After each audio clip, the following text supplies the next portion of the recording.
Hi all, നമ്മളിപ്പം embroidery ഡിസൈനെ കുറിച്ചാണ് നമ്മൾ പഠിച്ചുകൊണ്ടിരിക്കുന്നത്. നമ്മൾ ഫസ്റ്റ് കഴിഞ്ഞ ഒരു വീഡിയോയിൽ നമ്മൾ ചെയ്തിരുന്നു റണ്ണിങ് സ്റ്റിച്ചിനെ കുറിച്ചാണ് നമ്മൾ ചെയ്തിരുന്നത്. ഇപ്പം സെക്കൻഡ് വണ്ണാണ് നമ്മൾ ചെയ്യാൻ പോകുന്നത്. ബാക്ക് സ്റ്റിച്ചാണ്. ബാക്ക് സ്റ്റിച്ച് എന്ന് പറയുന്നത് റണ്ണിങ് സ്റ്റിച്ച് പോലെ തന്നെ വളരെ എളുപ്പത്തിൽ ചെയ്യാൻ പറ്റുന്ന ഒരു സ്റ്റിച്ചാണ്.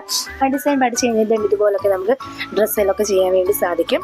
അപ്പം നിങ്ങൾക്ക് ഈ വീഡിയോ ഇഷ്ടപ്പെടുവാണെങ്കിൽ എന്നെ സപ്പോർട്ട് ചെയ്യണം. വളരെ എളുപ്പമാണ്. ഇഷ്ടപ്പെടുവാണെങ്കിൽ സപ്പോർട്ട് ചെയ്യുക. എന്തെങ്കിലും സംശയങ്ങളോ കാര്യങ്ങളോ ഉണ്ടെങ്കിൽ എന്നോട് കമൻറ്റിലൂടെ ഒന്ന് ചോദിച്ചാൽ മതി കേട്ടോ, ഞാനത് ക്ലിയർ ചെയ്ത് തരാം. ഈ വീഡിയോ കാണുന്ന പോലെ തന്നെ നമ്മൾ നൂല് ഇത് റണ്ണിങ് സ്റ്റിച്ച് എന്ന് പറയുമ്പോൾ നമ്മൾ മുന്നോട്ട് ചെയ്തിട്ട് പോവാണ്. ഈ സ്റ്റിച്ച് എന്ന് പറയുമ്പോൾ ബാക്കിൽ നിന്ന് കുത്തി നമ്മൾ മുന്നോട്ട് എടുത്തിട്ടാണ് നമ്മൾ ഈ സ്റ്റിച്ച് ചെയ്യുന്നത്. നിങ്ങൾ വീഡിയോ ശ്രദ്ധിച്ചു കഴിഞ്ഞാൽ നിങ്ങൾക്ക് വീഡിയോയിൽ മനസ്സിലാക്കാൻ പറ്റും. ഈ വീഡിയോ കറക്റ്റായിട്ട് മനസ്സിലാവുന്ന രീതിയിലാണ് ഞാൻ ചെയ്തതാണ് എൻ്റെ ഒരു വിശ്വാസം. എന്തെങ്കിലും സംശയങ്ങളോ ഉണ്ടെങ്കിൽ എന്നെ കമൻറ്റിലൂടെ അറിയിച്ചാൽ മതി, ഞാനത് ക്ലിയർ ചെയ്ത് തരാം. വീഡിയോ കണ്ടിട്ട് ഇഷ്ടപ്പെടുവാണെങ്കിൽ എല്ലാവരും എന്നെ സപ്പോർട്ട് ചെയ്യണേ.